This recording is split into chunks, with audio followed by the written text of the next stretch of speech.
Hello, dear friends, Master Gardeners and 2020 interns. We have a wonderful meeting for you this month. We appreciate each and every one of you for doing what you can for the Master Gardener program. Now for announcements.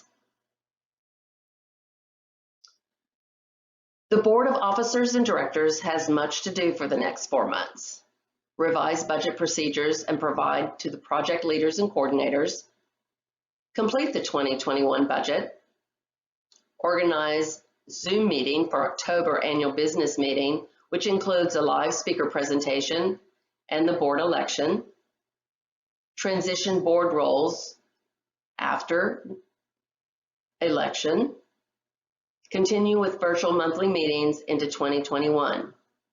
Please do not forget the North Texas Giving Day. Share with your family and friends this opportunity. Support the DCMGA. The board members will personally match the first $1,200. You have seen the new slate of proposed officers and directors. Please go to your helping hands to take a look. Starting in September, the DCMGA will begin to collect dues for 2021. More information to come on a VMS email in September. Look at the August issue of the Helping Hands newsletter in the President's Report to read about the benefits of membership in the association. We are beginning to build a virtual library with online education videos about gardening. Stay tuned. Do not hesitate to give us some ideas. Remember, what we do know is Master Gardeners make a difference. And now for a shout out. On August 20th, Master Gardeners from the Awards Committee and DCMGA Board participated in a Zoom meeting from the Texas Master Gardener Association for the Search for Excellence Award submissions for the year 2019. Congratulations to service milestone recipients Elaine Ackley and Lynn Pesta for 15 years, and Henry Blahuta, Kim Downs, Janet Neville, Jackie Smith, Will Smith, and Kathy Roberts for 20 years of dedicated service. The following remarkable Master Gardeners received advanced training certificates: Kay McInnes, Tree Management; Lori Droppo, Greenhouse Management; Lauren Clark, Advanced Composting; Sheila Crostelny, Vegetables; and Johnny Hargrove, Vegetables. And now, safety in the garden. Heat stroke and heat-related illnesses are predictable and preventable. Take these steps to prevent heat-related illness during high temperatures. Wear loose-fitting, lightweight clothing. Wearing excess clothing or clothing that fits tightly will not allow your body to cool properly. Protect against sunburn.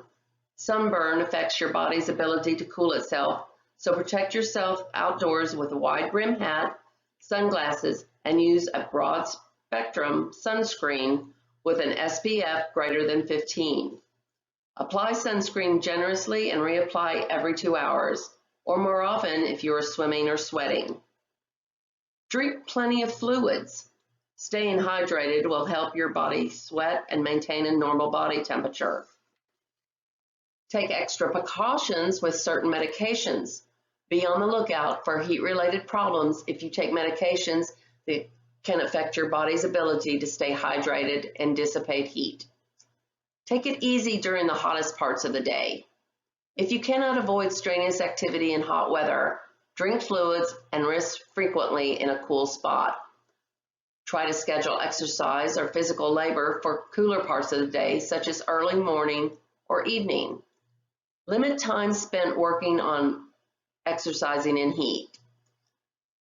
People who are not used to hot weather are especially susceptible to heat-related illness. It can take several weeks for your body to adjust to hot weather. Be cautious. Symptoms of heat stroke include high body temperature, greater than 104 degrees, altered mental status or behavior, confusion, agitation, slurred speech, irritability, delirium, and even seizures. nausea and vomiting, You can feel sick to your stomach. Flushed skin. Your skin may turn red as your body temperature increases. Your breathing may become rapid or shallow. You may feel your heart racing. You may have a headache. You may feel lightheadedness. Definitely sit down in the shade and drink fluids. Treatment: if you think a person may be experiencing heat stroke, seek immediate medical help. Call 911 or your local emergency service number. Take immediate action to cool the overheated person while waiting for emergency treatment. Get the person into the shade and indoors. Remove excess clothing. Cool the person with whatever means available. Spraying with a garden hose. Sponge with cool water. Fan while misting with water. Or place cold ice packs or wet towels on the person's head, neck, armpits, and groin. For safety in the garden, always be with a buddy. So before it happens, take your frequent breaks. Sit in the shade and drink fluids. Prevention is the best way not to have a heat-related illness. And now for the project spotlight. The Armstrong Elementary School Garden was founded in 2014 by two experienced and passionate master gardeners, Carolyn Trotman and Jana Beth Eidson, who wanted to create a learning space for the school's students. Funding to set up the garden was provided by several individuals and organizations, including the PTA, which continues to annually support the garden. With a nod to Alice Armstrong, who donated the land for the school in 1914, the garden's official name is Alice's Garden. Located right next to the school, Alice's Garden is enclosed by a gate and fence that surround a shaded outdoor learning space with tree trunks for stools and 12 raised beds for edible crops, a compost pile, and a garden shed. To study pollinators, students also plant perennials in several other beds located around the school. One of these beds is a certified monarch way station. Before the pandemic, students in grades kindergarten through 4th grade participated in a 30-minute garden class every other week. A master gardener developed the curriculum, and master gardeners teach and assist with each class alongside parent volunteers. Each class includes a 10-minute lecture followed by 3 hands-on activities that may include planting, making seed balls and potpourri, tasting mint tea, and creating flower arrangements. The PTA and other groups provide plants and materials. Lessons are tied to the life sciences curriculum, focusing on food production and nutrition, but students' experiences in the garden also enhance other curricula. Besides maintaining Alice's Garden, master gardeners nurture beautiful beds at the front of the school. Overall, their work contributes to the charm of the school, adds beauty to the community, and teaches children about the magic of gardening. And now for our speaker spotlight.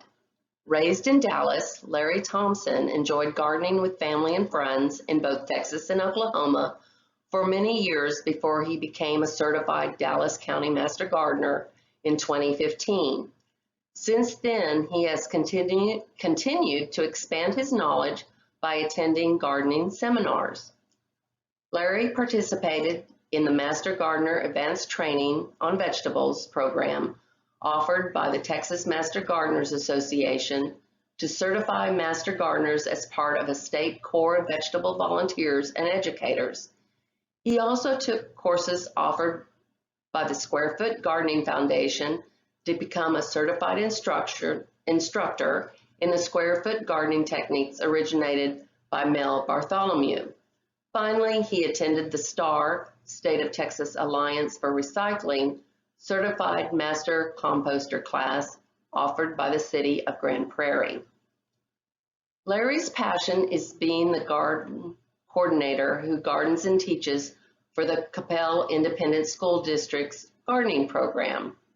The CISD currently has 13 schools participating in the program.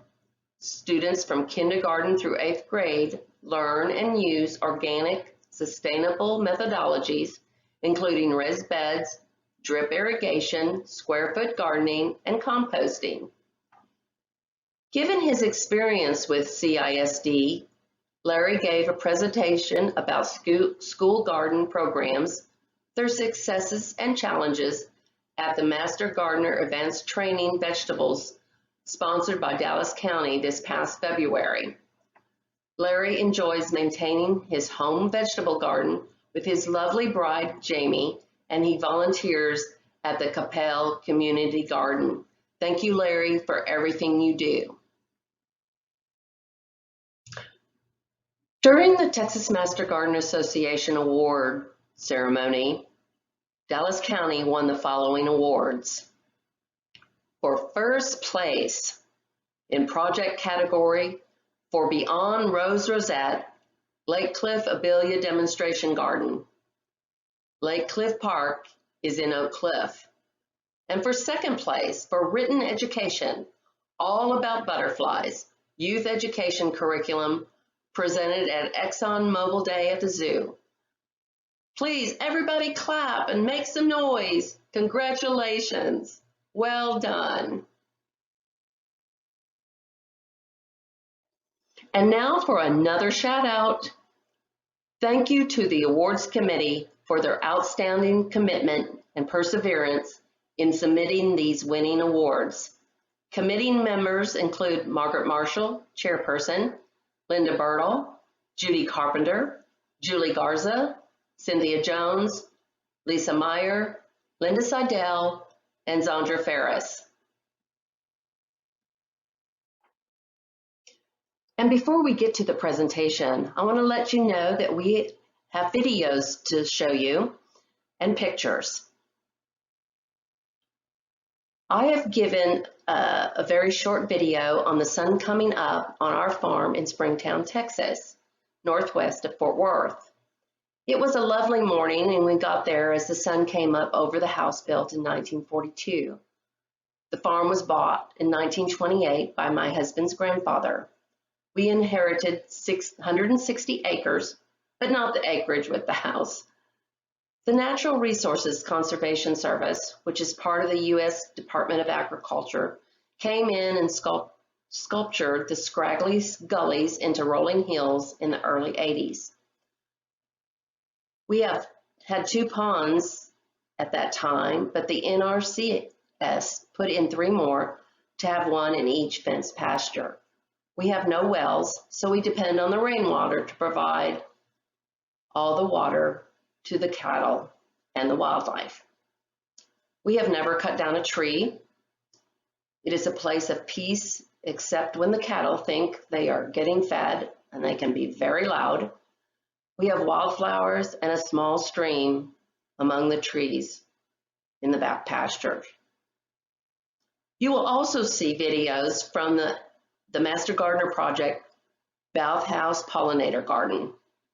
Go and see their delightful and educational Facebook page. But one of the most important things we're going to show you is the collage of pictures from different Master Gardener projects. Just remember, you are making a big difference every day, and we cannot thank you enough for all you do. And now for our presentation. Our speaker is Jean McIntosh presenting Plant Wars. Jean's first attempt at gardening was at age 11 when she planted pansies. Jean has gardened in California, Illinois, Ohio, and Texas since 1947. I wonder what she thought when she got to Dallas County. Weather, weather, weather. As a child, Jean was influenced by her parents and grandmother, who liked to putter. Jean is from the Master Gardener class 2013. Her passion is about water conservation and provides talks on water-wise gardening. One of the first presentations which I heard Jean speak was at the Dallas Home and Garden Show, presenting From Water Hog to Water Wise. It was how she transformed her own home garden to conserved water. This is what we are all about. So thank you, Jean, for presenting Plant Wars. Good morning. My name is Jean McIntosh. I am a certified Master Gardener with the Dallas County Master Gardeners. We are a volunteer arm of Texas A&M AgriLife Extension. Our mission is to educate the public regarding good horticultural practices. The title of my presentation is Plant Wars, the ongoing battle between homeowners and insects and disease. The topics to be covered include leaf aphids, caterpillars, webworms, bagworms, scale, lacebugs, spider mite, boring insects, leaf and stem galls, physalids, and on the disease side, rust diseases, leaf spots, oak leaf blister, powdery mildew, bacterial leaf scorch, oak wilt disease, cotton root rot, and rosette disease. Unfortunately, there are other diseases and predators that are not included in this list, but this is what we're doing. General information. Not all insects and/or diseases need treatment. Sometimes the best defense is hand picking or the garden hose. Use the least invasive approach. Chemicals should be the last resort. Some treatments may actually aggravate the problem, and always read the label. Leaf aphids. They are typically found on new growth. The offspring are born alive. There are several generations per year, which means that you have to treat more than once. They have a symbiotic relationship with ants. They produce honeydew or tree spit, and this is evidence of the infestation. However, honeydew is also a symptom of scale or physalids. They come in green, black, brown, yellow, and gray. The aphids and honeydew are shown in these two slides. Close and personal look of quite an infestation, and unfortunately they're really kind of cute. Control measures include regular feedings to provide nutrients to grow strong plants and protect from insect damage. Check your plants at least twice a week for aphids to catch the infestations early. Protect young plants with floating row covers that keep the aphids out but allow air, light, and moisture in. Spray the aphids off the plants with a hose every 2 or 3 days. Once the aphids are knocked off a plant, they rarely climb back on. And attract beneficial insects that attack and kill aphids, such as ladybugs. When all else fails, you can use insecticidal soaps and oils. You can use foliar-applied formulations of malathion, permethrin, and acephate, but on non-food crops only, or you're going to be killing yourself as well. Or systemic insecticides, imidacloprid. The trade name is Merit. Caterpillars. These caterpillars are the children of moths, not butterflies, so you don't have to be squeamish about getting rid of them. The forest tent caterpillar, the webworm, the walnut caterpillar, the cankerworms, and the bagworms. The forest tent caterpillar has 1 generation per year. The eggs are laid on 1 to 2-year-old twigs in a band. The eggs hatch just as the tree becomes active in the spring. Oak and ash are the primary hosts. And here's what one looks like crawling, a couple of them crawling up a trunk there. Ooh, look at the underside of that branch in the lower left-hand corner. Wow. Preventive measures include brushing off with a stiff broom or a stream of water, spraying a labeled insecticide on the foundations, burying dead caterpillars or mixing into a compost pile, bag, burn, bury, or compost the cocoons, turn off yard and exterior lights to discourage moths from coming into your yard. And the outbreaks are cyclic every 10 years, so maintain tree vigor by watering, fertilizing, pruning, and avoiding root and trunk damage, which can be caused by your yard person or yourself using a string trimmer. Control includes hand-picking egg masses off of valuable plants, constructing barriers with duct tape or tinfoil coated with Vaseline, or spraying with insecticides, BT being the one of choice, Next up is insecticidal soap, and if all else fails, malathion, orthene, or 7. Webworms, they have up to 5 generations per year, and each generation must be managed separately. The egg masses are laid on the undersides of the leaves after the tree leaves out. Consumers, they consume foliage only. There's no need to prune out infested areas. The biologicals are quite effective through the 2nd and 3rd instar, which is a developmental stage of arthropods, such as insects, between each molt until sexual maturity is reached. Common hosts for webworms include pecan, walnut, sweet gum, mulberry, and sea. Here's some examples of webworms, and as you can see, they are called webworms because they're inside of a web. And one of the control measures would be to cut holes in the webs so that birds and insects can get in and eat the worms. Symptoms: they appear in mid-June. They are small silken webs over the foliage. They can be 2 to 3 feet in diameter. The larvae feed in groups. They skeletonize the leaves inside of the web, and there may be 2 generations per year. Non-chemical management includes natural enemies, birds and insects, which you are allowing inside the web because you've made a hole in it. Pruning the webbed branches, or using BTK, which is Bacillus thuringiensis subspecies Kerstaki. Chemical means are not recommended, are for professionals only to spray in July, and if they get overspray on your adjoining plants, you're going to have damage. So you probably don't want to do that. The walnut caterpillar is often present with the webworm infestation. They don't build webs or netting for protection. They move in unison when disturbed. And here they are, cute. The spring cankerworm has 1 generation here in the spring, is often present when the forest tent caterpillar is active. They hang on threads as if suspended in midair. They're also called loopers or inchworms because of the way they move.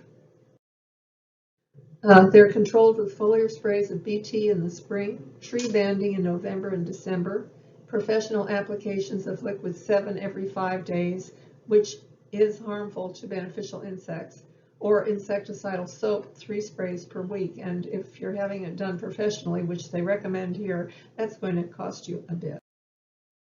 Bagworms are typically night feeders. The bags are spun as they feed.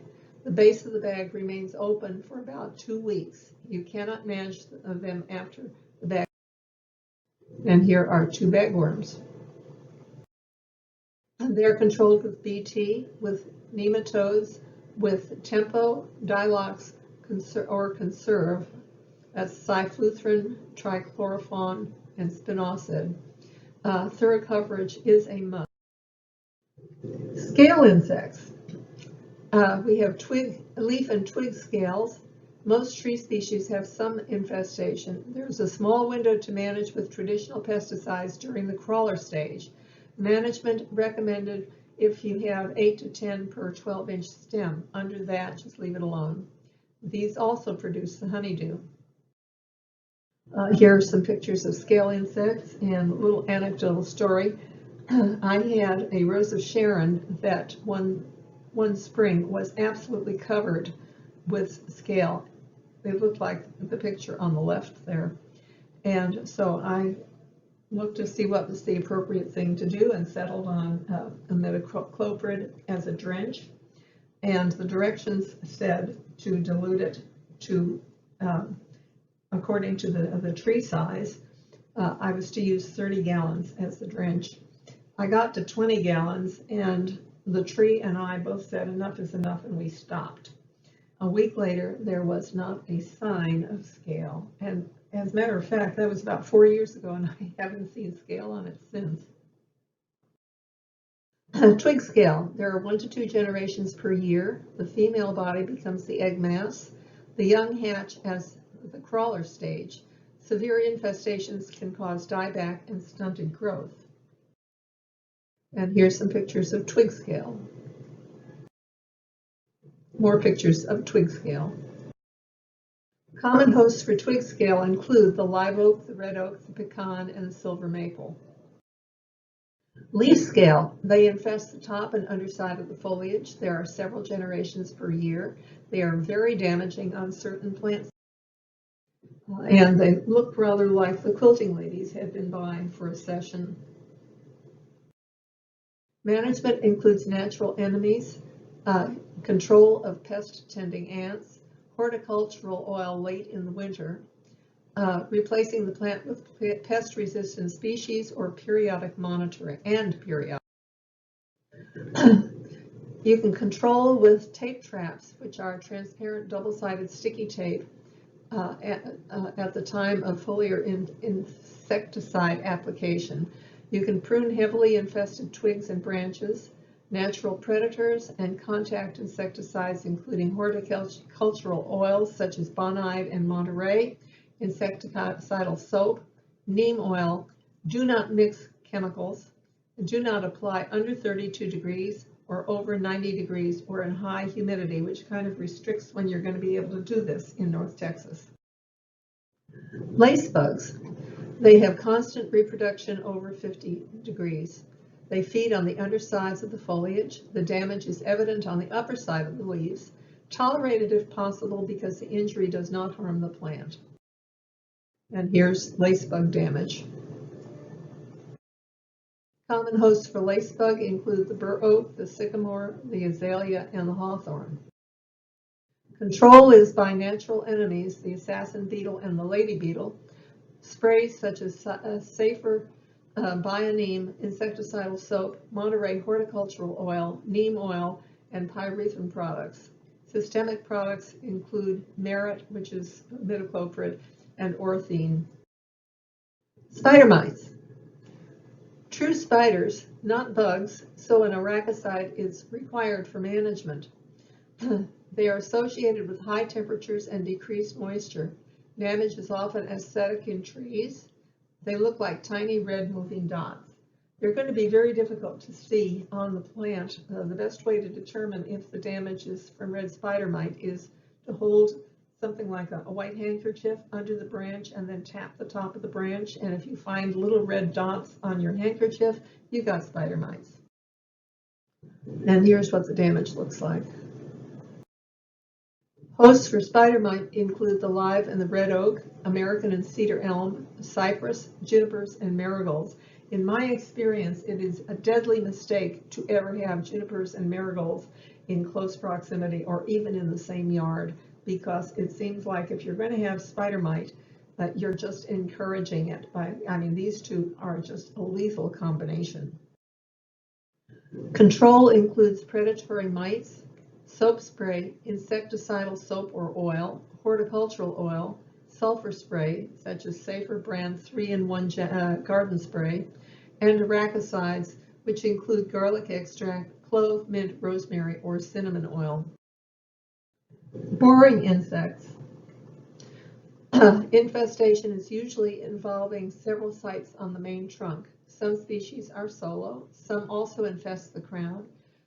Stress trees are the typical hosts. And here's some examples of boring insects. Very disturbing. Control is by plastic trunk protectors to prevent injury from mowers and trimmers, removing and destroying heavily infested or injured plants, improving overall tree health, residual insecticide sprays such as lindane or methoxychlor, or systemic insecticides such as imidacloprid. Entry sites for borers include thin bark areas in the crotch areas where the limbs meet the trunk, fresh pruning wounds, and mower or string trimmer damage at the base, or sun skull damage, or bird damage. Leaf and stem galls, generally caused by beneficial wasps, aphids, or physalids. Little, if any, management is effective or necessary. Most leaf types do cause defoliation later in the season.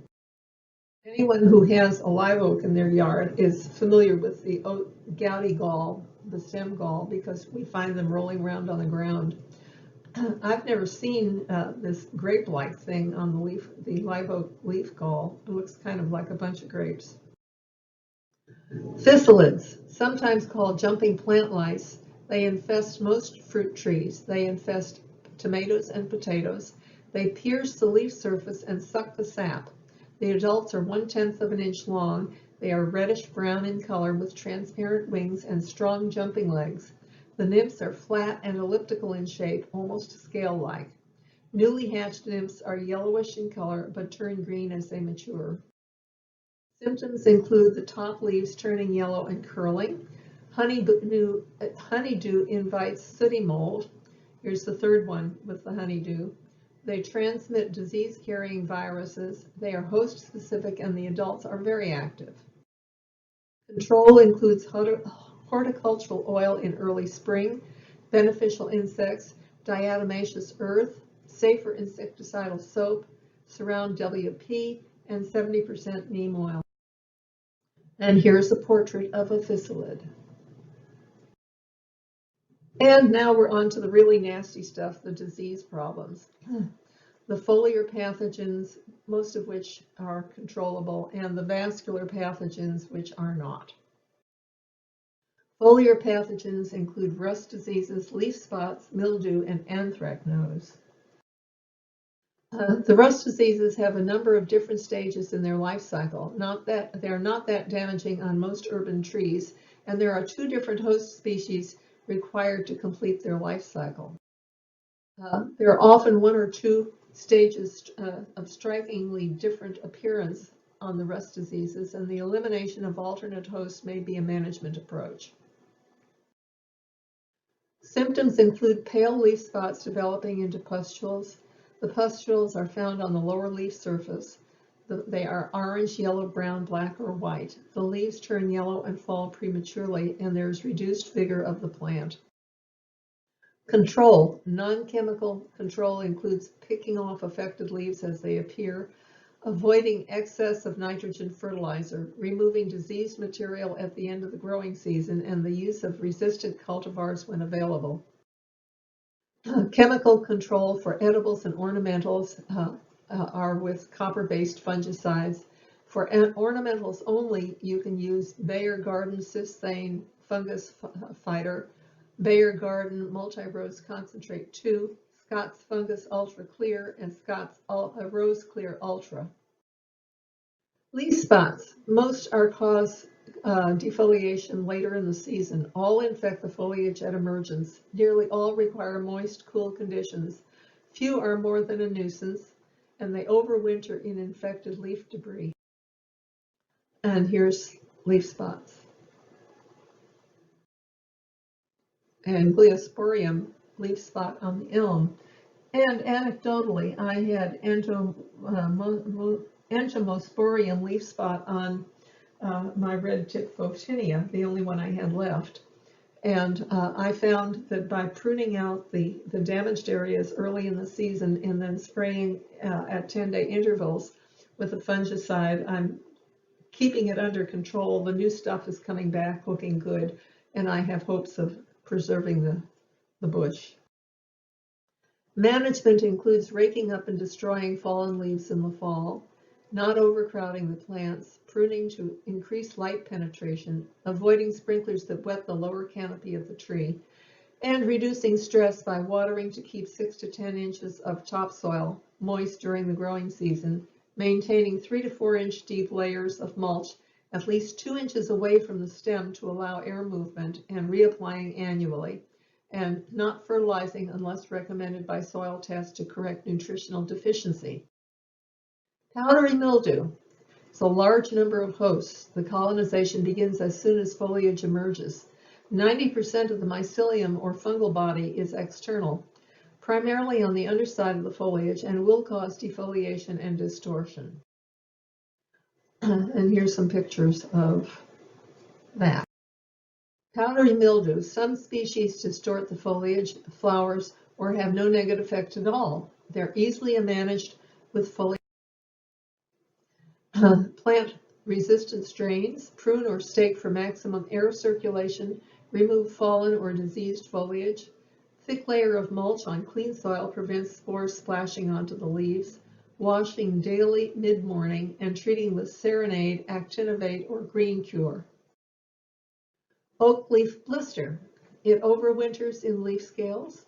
It infects the foliage and emerges. It's often unnoticed until later in the season. It causes some defoliation, mainly it is unsightly. Symptoms include abnormal growth of leaf, including bulges, depressions, cupping, and twisting. Numerous blisters can coalesce to affect an entire leaf. The bulges are usually light green, eventually turning to brown as the leaf ages. Defoliation can occur on severely diseased trees. It often leaves the leaves remain on the tree. Management includes fungal disease of many. There are fungal diseases of many species of oaks.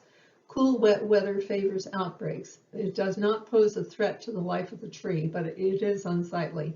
Spray before bud break with a single pesticide application. Mancozeb or chlorothalonil can be used as protectant. And then disease problems, the vascular diseases.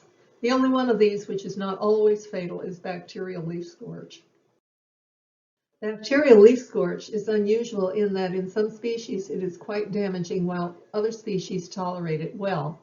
Infection does not appear to be age-related. It's caused by xylem-limited bacteria, the primary pathogen of sycamore in our area, and symptoms with temperatures rise in July or August. Species that tolerate it leaf back each spring without symptoms. And here's some examples of bacterial leaf scorch. It's most damaging on red oak and sycamore, and it causes a slow decline in health and vigor over a period of 5 to 10 years. There is no effective management. Oak wilt, now we're into the killers. Serious vascular pathogen on red and live oak in Texas. It is devastating due to selective thinning of non-oak species. Symptoms vary on red and live oak. The overland spread is associated with the sap-feeding beetle. It plugs the xylem vessels on the tree. The overland spread is accomplished by mat production of the fungus in dying red oaks. They produce a fruity smell which attracts the sap-feeding beetle.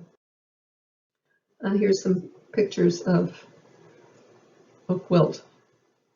And you people who have live oaks, that picture in the upper right corner, you may find leaves like that all over the yard. I know I do. I've been finding them for the 38 years the trees have been there. Obviously, there's some other cause for that. Because if it was oak wilt, the trees would be dead. And the 8-step program to oak wilt management. Identify the problem, most often observed in early spring and when all the leaves turn reddish brown. Leaves remain on the tree for a short time after tree death. It spreads from tree to tree in red oaks, but not in live oaks. The mortality is 7 to 30 days in red oaks, 30 to 90 days in live oaks. Create a buffer zone to prevent transmission through root spread. In other words, trench to sever the roots. But, you know, trees being trees and roots being roots, the non-severed end of the root is going to try to grow again, and so you're going to have to trench more than once. Remove dead or diseased trees and burn in place when possible. Avoid pruning between February 15th and June 15th. The best time to prune is December 1st to July, and January 1st or July 1st to October 1st.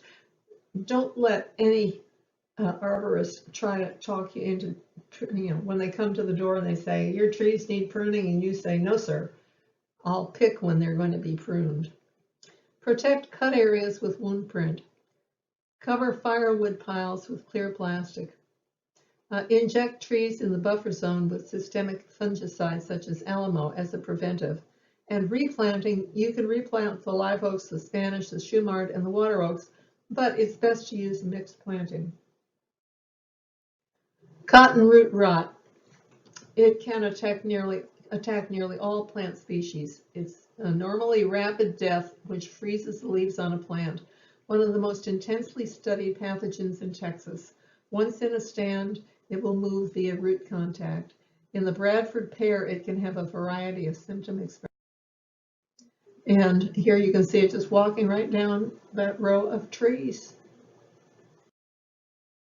Symptoms include a slight yellowing or bronzing of the leaves. The uppermost leaves will wilt within 24 to 48 hours. All the leaves are wilted within 72 hours.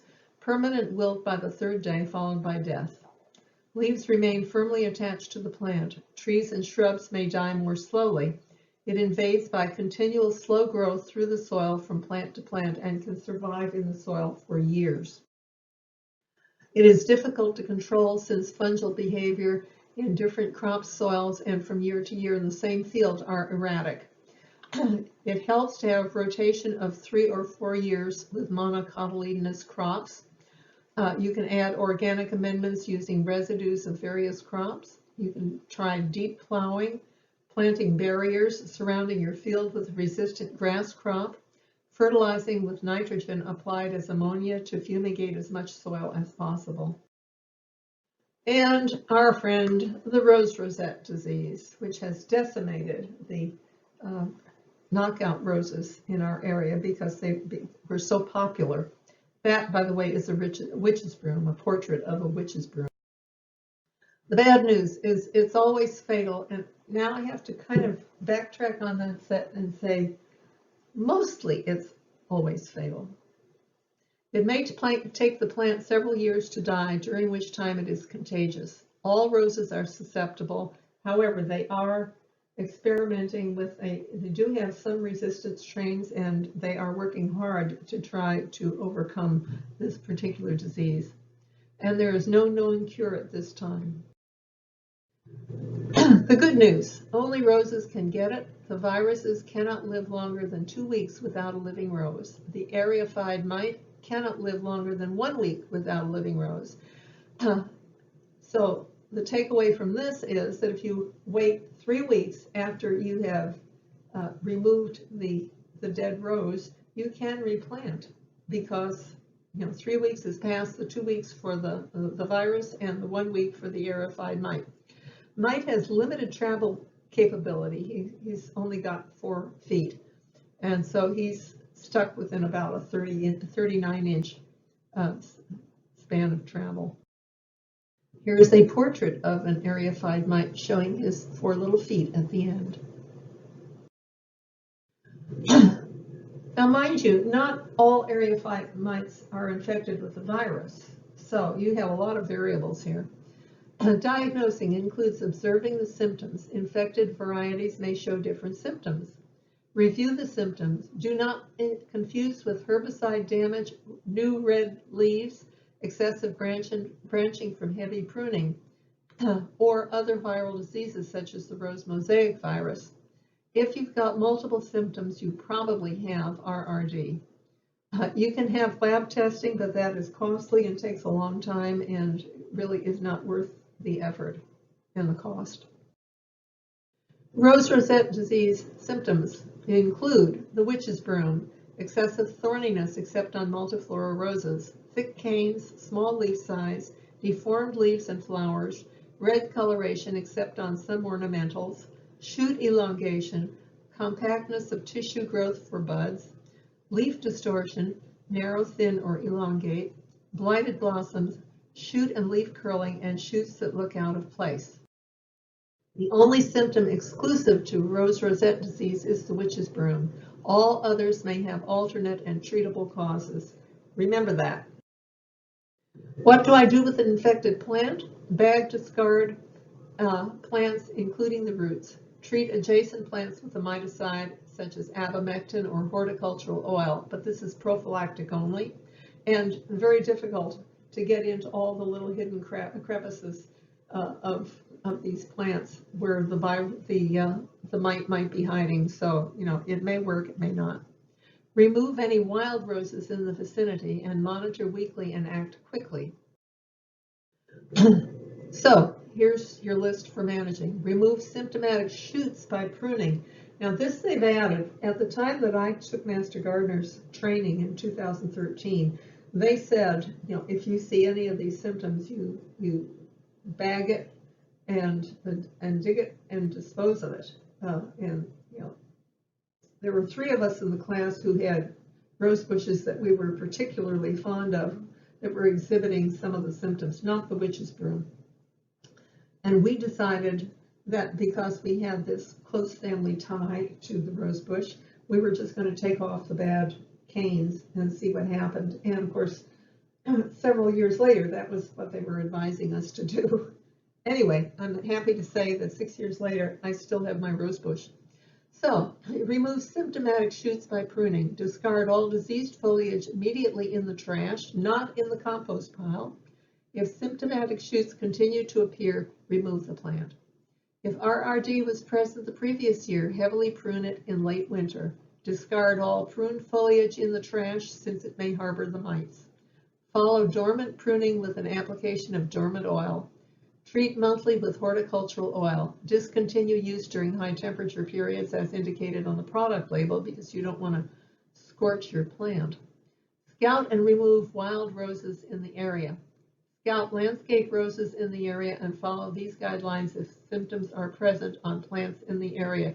And, they like to put them, mass plantings of knockout roses. They started doing this like 20 years ago. And, the entry point in our area was Collin County Community College, where they planted thousands of these things.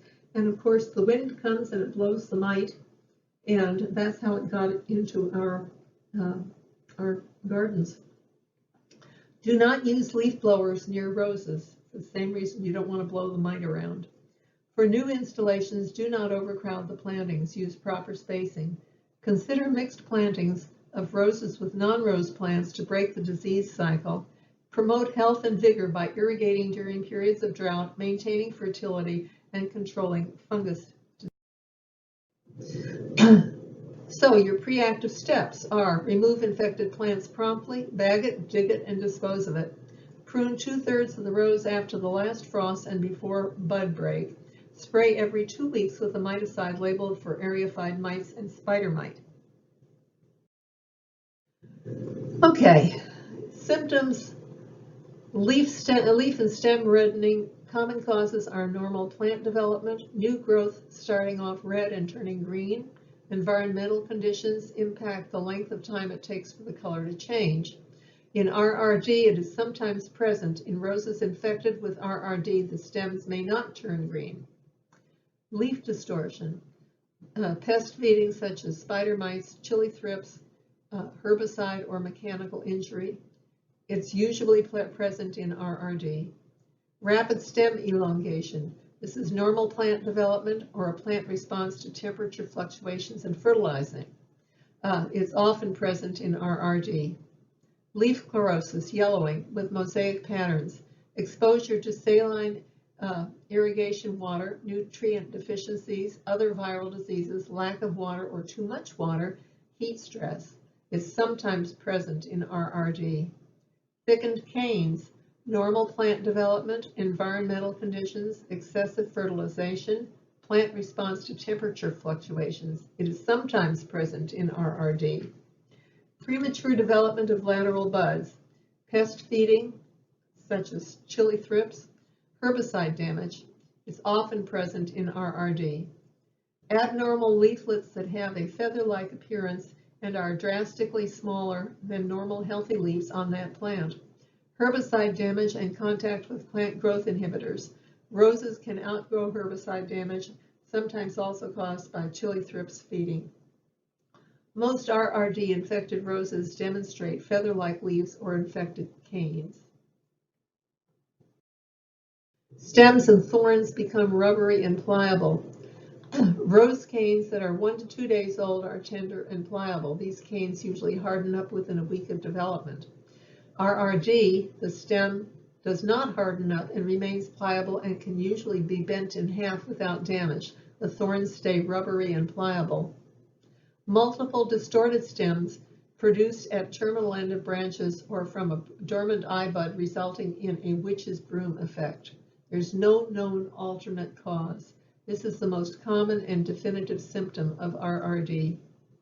Bloom distortion and bloom color change. Bloom distortion is caused by a host of problems such as chili thrips, downy mildew, powdery mildew, and the weather. But bloom distortion with a change in floral color is an indication of RRD. Increased thorniness. sometimes seen in herbicide damage. Common for stems infected with RRD to have excessive thorns. If a healthy cane has thorns spaced 1 inch apart, canes infected with RRD can have 50 to 100 thorns or prickles within that same distance, making the stem look more like a nettle than a rose. Now, I have to give you an anecdotal story here of my neighbor across the street who had multiple knockout roses, both in the front yard and the backyard.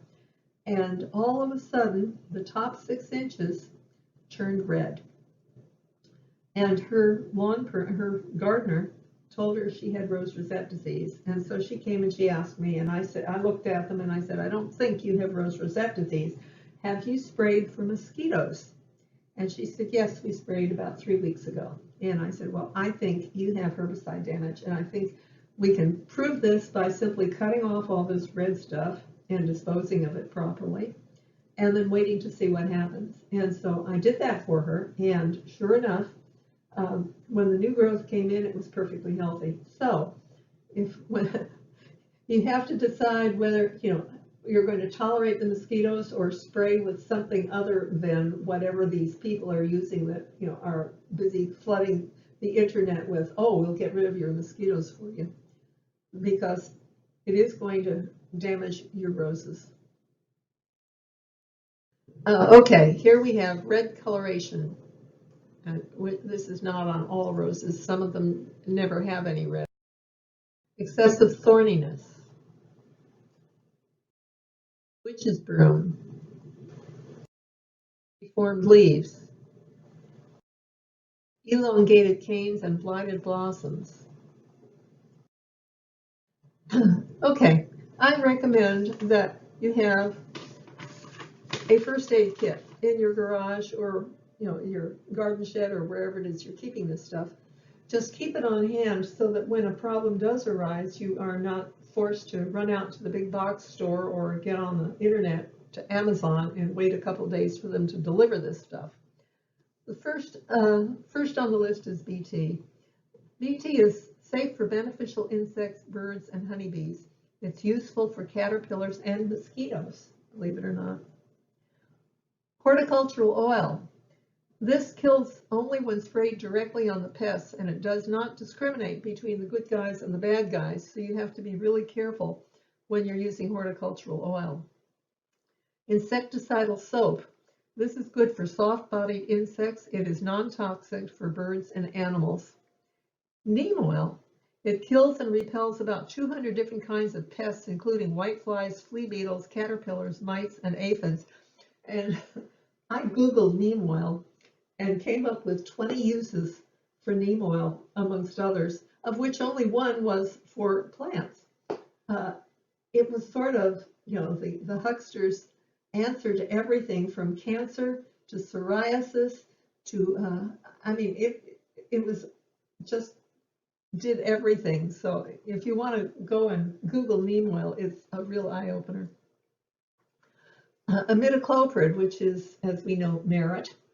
This is a drench, and it's a systemic neurotoxin. Bayer Garden fruit and vegetable disease control is a copper-based protective fungicide, and since it's copper-based, it's safe for fruits and vegetables, as we know. Bayer Garden Multi-Rose Concentrate 3-in-1 action. It kills bugs, it controls diseases, and it protects against future disease attack. It targets greenfly, blackfly, and caterpillars, and it kills blackfly, greenfly, and caterpillars. Okay, for a last word on prevention, always use the least invasive means. Spray it with a hose, hand pick it, brush it. If all else fails, resort to chemicals. Remember that a clean plant is a healthy plant, and you don't have to be a master gardener to know that plants look best if they're well groomed, if the ground around them is raked up, and if there's clean mulch. Cleanliness is next to godliness that will keep your plants doing well. If you have a gardening question or need to schedule a speaker, contact the Dallas County Master Gardeners. And you can call us between 9:30 and 3:30, Mondays through Fridays. I think this is still good. I'm not sure because of the COVID-19 stuff.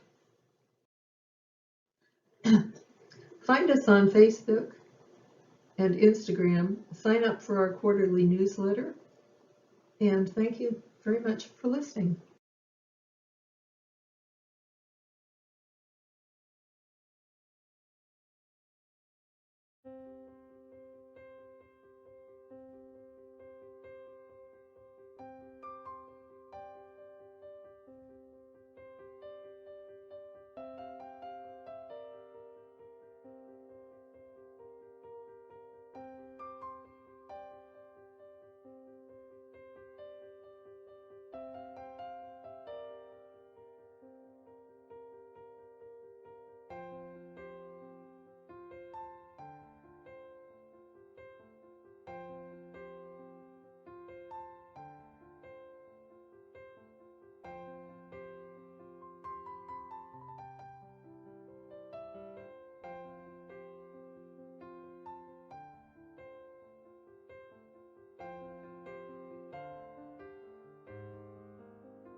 Welcome to the bathhouse garden.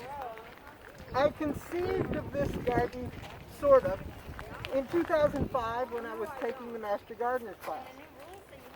And I didn't know at that time about the sculpture that was going to be installed. And honestly, I thought I would make this a big rose garden. But in talking to the sculptor, he said, oh, he thought it should be a wild area, certainly not a rose garden. Luckily, we were on the phone, so he couldn't see my face. And then I started reimagining it as a pollinator garden. And we started raising money, and we had a designer from the Master Gardener to lay it out for us in this beautiful way, suggest all the plants. And we bulbs were still there. Consulted with Marty Van Cleef, the manager of the bathhouse, and she signed the papers we needed to sign for the Parks Department.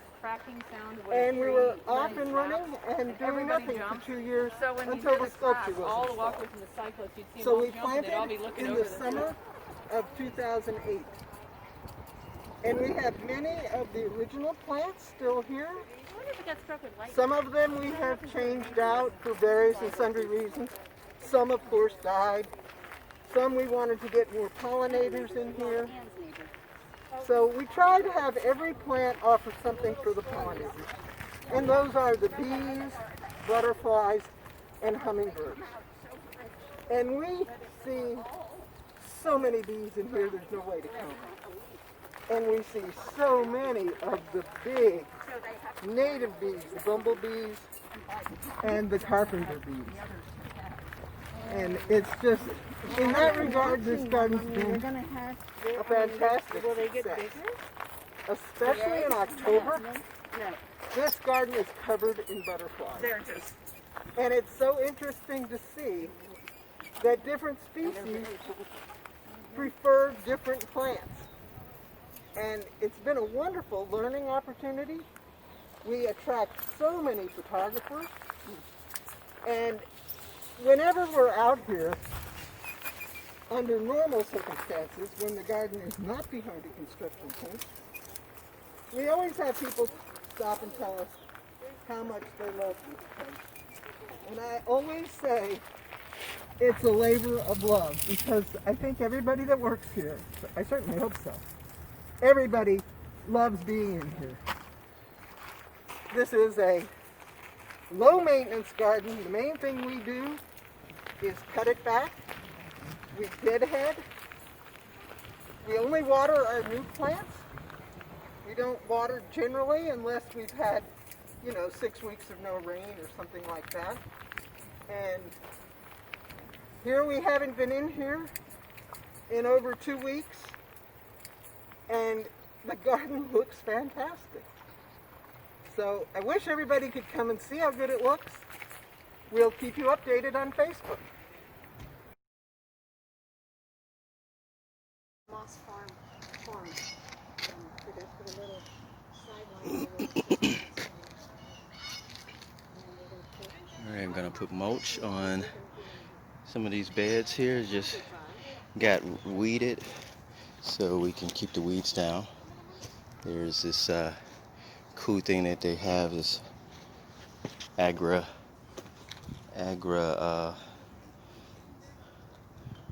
I gotta get the correct name for it, but you can put this down to solarize, keep weeds out. Good little path, and you can also double as a way to have a bed too, so you can punch a hole in it, plant your seeds or transplants or something like that. And Kim told me that you've been using the same thing for 5 years, so to grow on. Good stuff. Alright, last year when I was here they didn't have this on there, but so they've been doing it.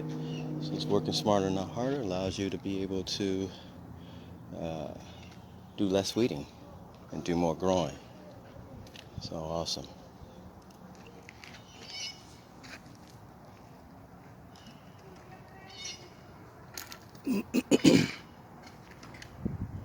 Here's Kim. There's